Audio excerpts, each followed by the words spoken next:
This episode of the series is not going to be the most comprehensive. These videos are all relative to my own experience as a wrestling fan, and with the sheer volume of my watch list, I think I found myself slightly burnt out. The match selection here is on the shorter side, with some more lower stakes matches to complement some of the more emotional high points, though I think they're all matches that scratched a particular itch for me. Before we jump in, a reminder that I haven't seen every single match to have taken place, and the ones I do choose to talk about are all based on my personal enjoyment and nothing else. A slight spoiler warning, as I will be talking about match finishes here too. After watching 150 matches spanning 17 promotions, here are a few of my favorites from the first half of July.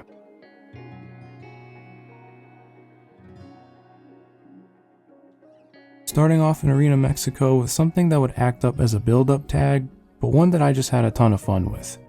I've talked about the Villanos before, specifically about their heel antics, though here they're on the other side of things as Los Guerreros Laguneros wreak havoc. This is held under Australian tag rules, meaning you either gain a fall by pinning the captain or eliminating both partners, and Los Guerreros lean on divide and conquer tactics early. To play at the growing issue between the respective captains, Los Guerreros basically jump Templario to take him out of the match, leaving the Villanos outnumbered.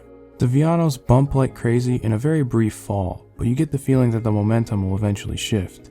Before we get to that point, Los Guerreros keep the heat on, as Ultimo goes after Templario's mask, and Gran Guerrero is launched into his opponents a whole bunch. They reach just a bit too far and give the Villanos an opening where Junior is able to hit a tilt-the-world backbreaker onto Gran Guerrero. It's a pretty insane visual to say the least.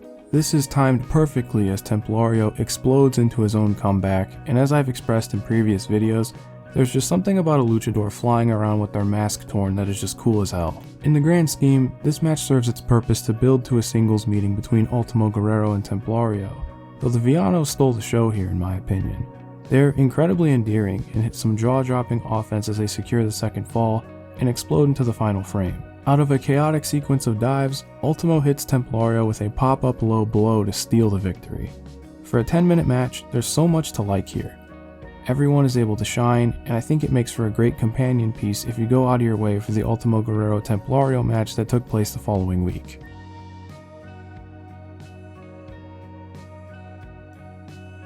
The final of the Owen Hart tournament brought together two familiar foes, albeit with a completely different alignment this time around.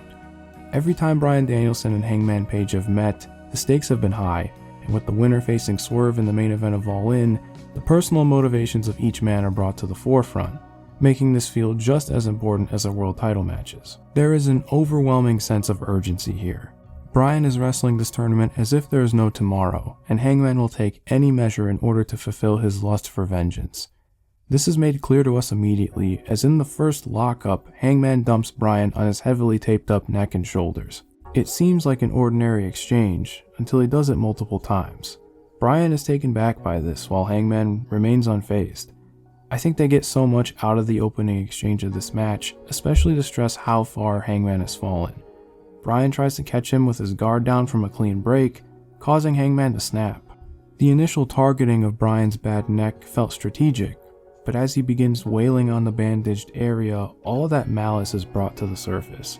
It's a nice way to get the point across that he'll stoop to any level to get to Swerve, indifferent to whoever stands in his path. Unfortunately for Hangman, he's dealing with the American Dragon, who will not shy away from adversity. He begins to fly around with offense that puts his neck at further risk, getting him in a precarious spot very early. It plays off of Hangman's nastiness and ramps up the emotion. Even on multiple rewatches, I still find myself hanging on to every moment. To add to the magnitude of things, Bryan takes out the big guns multiple times, be it turning back the clock for a springboard somersault to the outside, or the disgusting looking Spider German later on. Pair that with the way he fires up in the corner, and it's so easy to buy in and want him to see this through. It feels redundant at this point to praise Bryan Danielson as a babyface, but his performance in this match is immense. Hangman further responds to Bryan's fire with his own cruelty, and it provides the awesome shot of Hangman ripping off the kinesio tape on Bryan's back as blood pours down his face. Taking this further, the lashing with the belt nicely folds into Jeff Jarrett intervening, which worked for me in a TV wrestling environment. If you weren't into this angle, I can understand, though I think they handled it in a pretty efficient way. Bryan hangs on just long enough to scrape by, and punch his ticket to Wembley Stadium, while Hangman's descent into madness continues. I can't quite put my finger on why this Danielson match, in a year full of many great ones, had the hold on me that it did. Everything just came together so well between the characterization and the work itself. I've had a hard time getting emotionally invested into a lot of TV wrestling this year, but this match remedied many of the issues that I've had. Everything you'd want out of a tournament final is present. It's desperate, focused, mean, and you can feel it all in earnest, and sometimes, more than anything, you just need to allow yourself to feel it.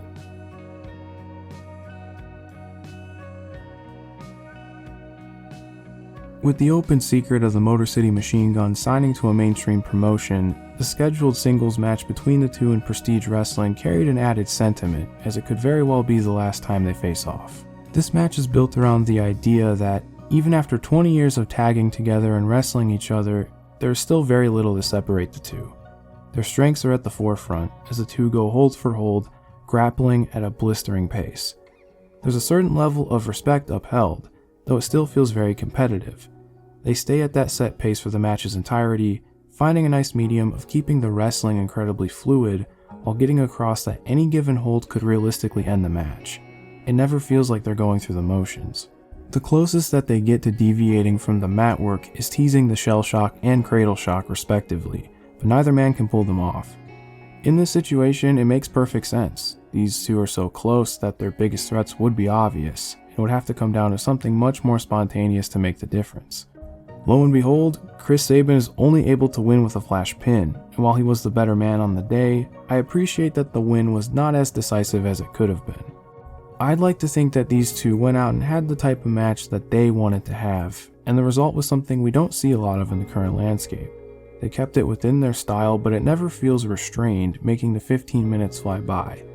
It's bittersweet, but I'm glad we got this match, and I wish the Machine Guns the very best wherever they decide to go.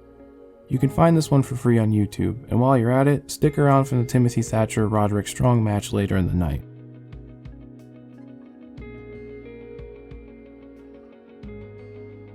Sendai girls tag matches continue to be a safe bet in 2024. At the July 15th Korakuen, Bobubobu Momo Banana get another crack at the tag team titles, and I think this is a great crash course of what makes them work so well. While this one might not measure up to their encounters with Chihiro Hashimoto and company, I think this shows how much of the match goes through the challengers. Momono and Oka are the engine here, pushing the pace for the entirety of this 10-minute sprint. Mio opens the match bumping like a maniac and plays off of Ryo Mizunami's shtick very well. I understand that what Aniki does might not click for everyone, but when you look at the ensemble here, the whole match is brimming with personality, and I think it's suitable in this environment. She's a different type of powerhouse compared to what the challengers have faced in other matchups, but Mio on the receiving end makes it work. Their interactions were my favorite part of the match.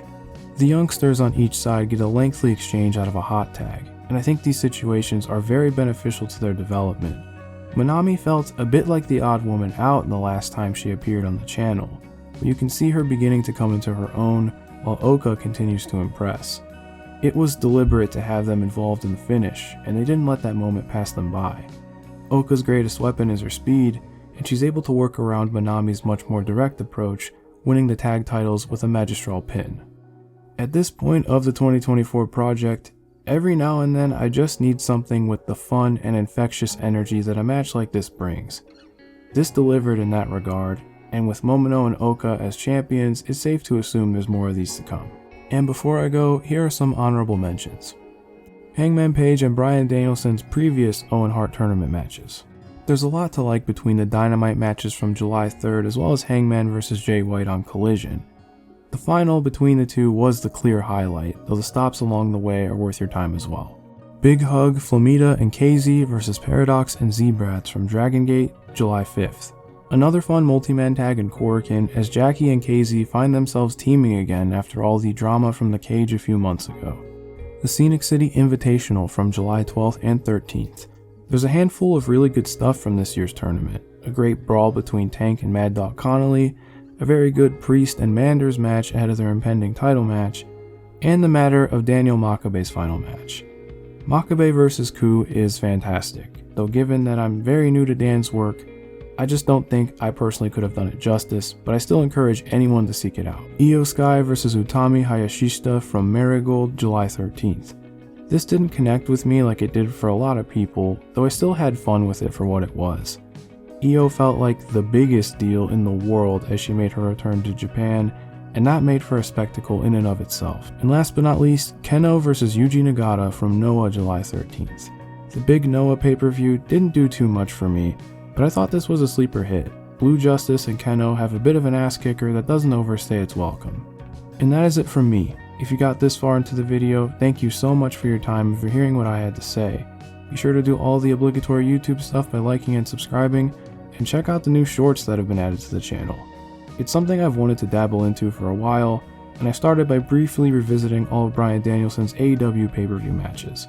Keep an eye out for more to drop in the weeks between the series proper, and I'll be back to dive into the back half of July.